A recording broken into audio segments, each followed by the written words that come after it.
Hi, in this video, we are going to talk about why CMA but from working professionals perspective. And I'll be covering the whole spectrum. Let's say you're someone who's into a back-end level job, a very basic level job where you are working in, let's say, outsourced accounting, R2R, A2R, these kind of roles, and your package is somewhere around 3 lakh, 4 lakh CTC, a very beginner level package. From this point to a point where let's say you are already an AVP or a VP or even a director in a big company and your salary is north of 25-30 lakhs. Throughout this spectrum, where does it make sense to pursue CMA?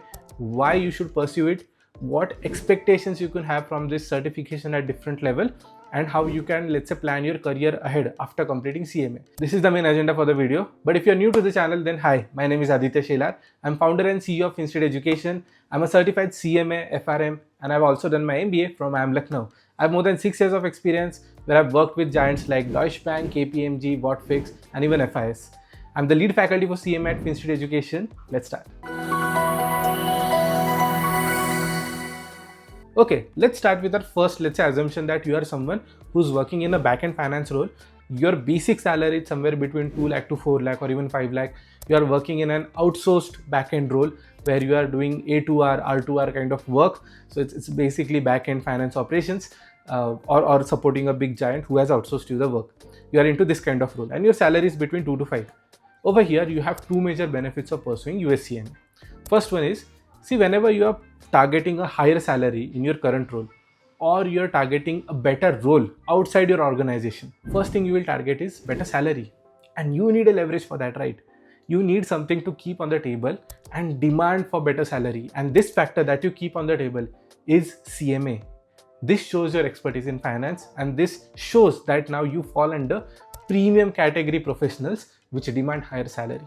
Second thing, let's say I know a lot of candidates who actually want to move out of this role because given that this is a manual role, not sure if it will stay on for next 5 years, 10 years. With AI tools coming into picture, there's a good chance a lot of manual roles will optimize. Means if 100 people are doing that work, maybe tomorrow only 20 or 30 would be required. So in this role, when you are expecting attrition, when you are expecting a lot of roles to reduce, it is preferable that you move into a role that is more analytical in nature, a role that needs human input in terms of analysis, report making, presentations.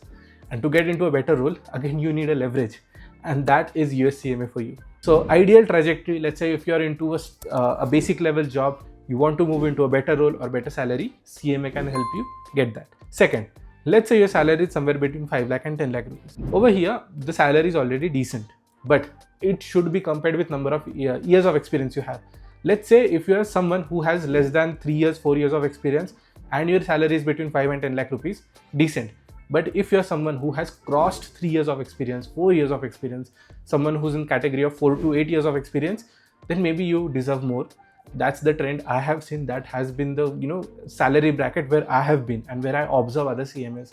So if you're someone who has more than 5 years of experience, definitely your package should ideally fall between 10 lakh and 24 lakh rupees. That's the target range I ask candidates to follow. In that case, if you have higher experience range, please leverage CMA to get into a role that will help you with better coverage as a manager, and secondly, better salary as well. Second thing, if you are young, let's say less than 3-4 years of experience, and you still have a package of between 5 and 10, here's a golden chance. If you pursue CMA and when you'll be up for promotion, when your profile gets compared with other peers, there are two factors that are looked at.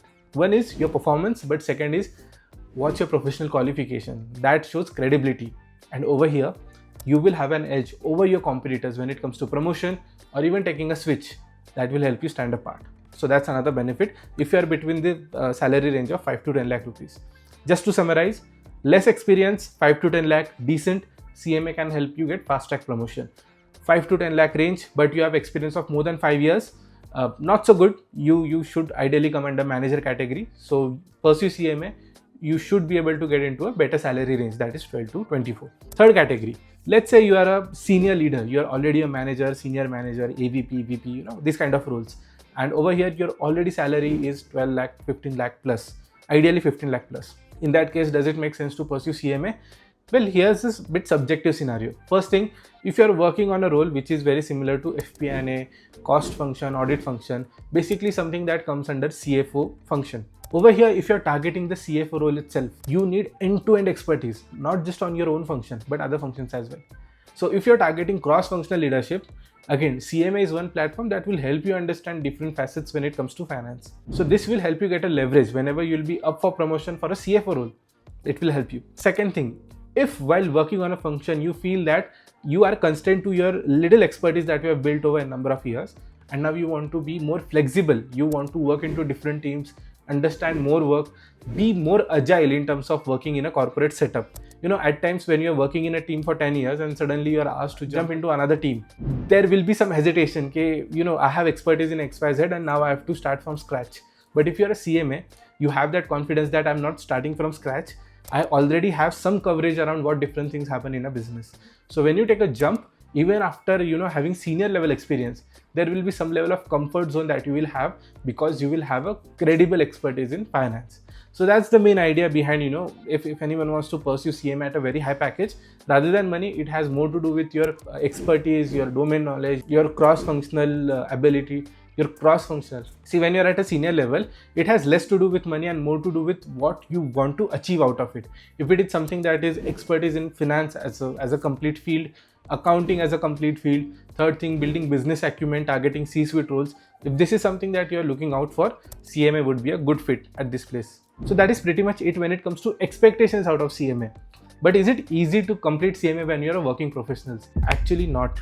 I'll give you a very unfiltered answer over here.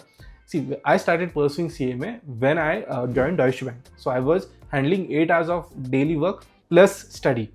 And that too, I wanted to complete this course in just 6 months, 7 months, which I was able to do. But what all did I sacrifice? For 6 months, I had pretty much no outing. Okay, Saturday, Sunday, all Saturday, Sundays were dedicated to either doing self-study or appearing for tests. And I used to study 6-7 hours on each Saturday and Sunday. With that, 2 hours daily before office. And before office is critical. So my work schedule was 12 to 9. I was working in a European shift. So I used to study from morning 9 to 11, 11:30. When I used to commute, I used to study. But that is required. Major reason behind this is you have very limited time. Secondly, you have high opportunity cost. Third thing, you have better things to look after. See, when you're a working professional, there are n number of things happening in your life. You have to take care of your family, you have to take care of finances, you have to take care of your relatives, you have to take care of office duties, you have to also take care of extra office duties. So with all this, committing 6 months to yourself can be a tough job. To be honest, it hampered my performance in office.